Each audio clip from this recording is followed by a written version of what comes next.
इस लेक्चर में हम पढ़ेंगे कि इलेक्ट्रिक ब्रेकिंग क्या होती है। जैसे इसमें दिखाया है कि ब्रेकिंग, इलेक्ट्रिक ब्रेकिंग और उसके टाइप्स। ब्रेकिंग को दो तरीके से बांटा गया है, एक मैकेनिकल ब्रेकिंग और दूसरा इलेक्ट्रिक ब्रेकिंग के बारे में। तो हम पढ़ेंगे इलेक्ट्रिक ब्रेकिंग, उससे थोड़ा सा पहले मैकेनिकल ब्रेकिंग के बारे में जान लेते हैं। आधुनिक संकर्षण प्रणाली में गाड़ियों की गति बहुत अधिक होती है। अधिक गति के कारण इनकी गतिज ऊर्जा भी अत्यधिक होती है। अत्यधिक गति एवं अधिक द्रव्यमान के कारण गाड़ियों का संवेग बहुत अधिक होता है। संकर्षण प्रणाली की दक्षता गाड़ियों के त्वरण यानी एक्सीलरेशन, गति एवं अवमंदन पर निर्भर करता है। अतः गाड़ियों की ब्रेकिंग प्रणाली जितनी प्रभावी व सुरक्षित होगी, संकर्षण उतना ही उत्तम होगा, अच्छा होगा।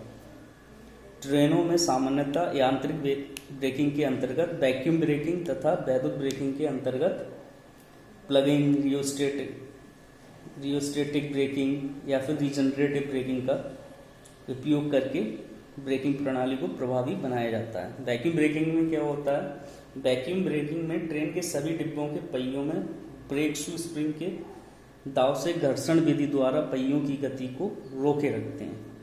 सभी डिब्बों के पहियों से सटे हुए ब्रेक शू को पहियों के संपर्क से हटाने के लिए इसके लिए वैक्यूम विधि का उपयोग किया जाता है। अब हम पढ़ेंगे इलेक्ट्रिक ब्रेकिंग, इसमें प्लगिंग। इस विधि में इंजन को चलाने वाली मोटर की सप्लाई को इस प्रकार संयोजित किया जाता है कि आवश्यकता पड़ने पर उसे उल्टी दिशा में भी चलाया जा सके। इसे व्युत्क्रम धारा ब्रेकिंग भी कहते हैं। ब्रेकिंग के समय मोटर में उत्पन्न बलागुण की दिशा गाड़ी के चलने के दिशा के विपरीत होती है। इसके कारण धीरे धीरे मोटर की गति क्या हो जाती है? शून्य हो जाती है और विपरीत दिशा में चलने लगती है। अतः ट्रेन की गति शून्य होने पर या शून्य होने से थोड़ा पहले वैद्युत सप्लाई बंद कर दी जाती है और यांत्रिक ब्रेक लगा दिए जाते हैं।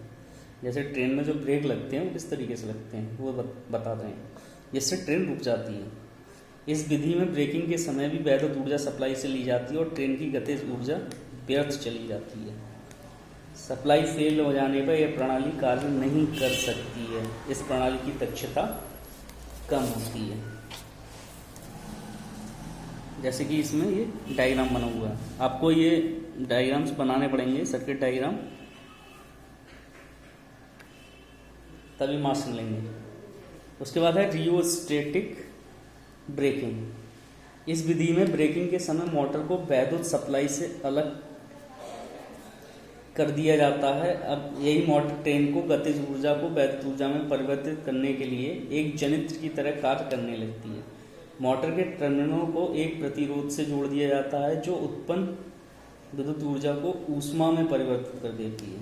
यह प्रतिरोध वैद्युत भार का कार्य करता है।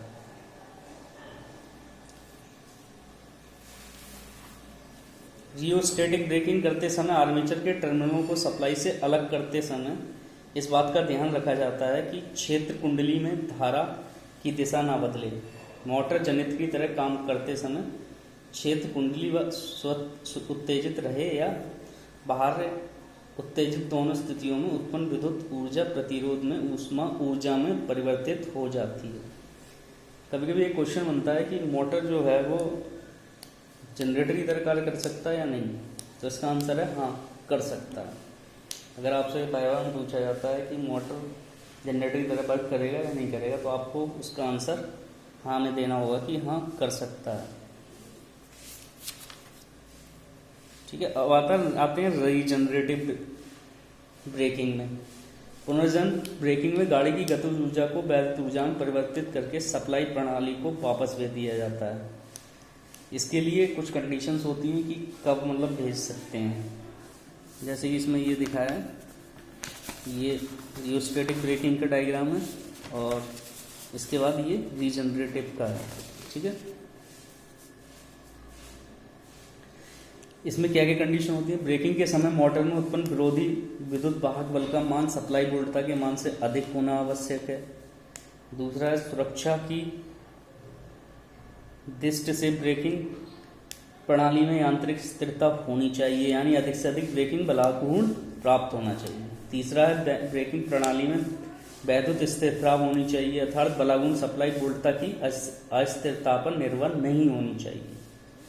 चौथा पॉइंट है, यदि किसी विशेष दशा में ब्रेकिंग से प्राप्त ऊर्जा अधिक हो जाए तो ऐसे प्रबंध होना चाहिए कि कुछ ऊर्जा व्यय की जा सके, अन्यथा ब्रेकिंग प्रणाली निष्प्रभावी हो जाएगी। तो इसमें जो क्वेश्चन बने, इसमें कौन कौन से क्वेश्चन बने हैं चाहे तो मैं आपको लिख के बता सकता हूँ। फिलहाल जो इम्पोर्टेंट क्वेश्चन है वो मैं बताता हूँ इसमें क्या क्या क्वेश्चन बन सकते हैं।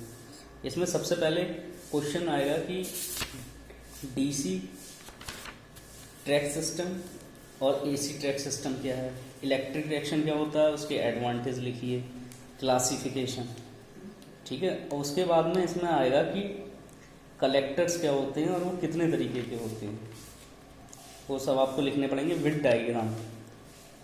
इसका चौथा क्वेश्चन बना electrical block diagram of electric engine, जो इससे पहले वाले लेक्चर में पढ़ाया, उसको आपको लिखना है। उसके बाद जो आएगा मीनिंग्स आएंगे, कहने का मतलब डिफाइन करने के लिए आ सकते हैं कि इलेक्ट्रिक ब्रेकिंग क्या होती है, उसमें प्लगिंग क्या होती है, रीजनरेटिव ब्रेकिंग क्या होती है, रियोस्टेटिक ब्रेकिंग क्या होती है, ये आपको लिखना पड़ेगा। ये इंपॉर्टेंट क्वेश्चन है, डिफरेंस आ सकता है इन तीनों में, वो आपको लिखना पड़ेगा।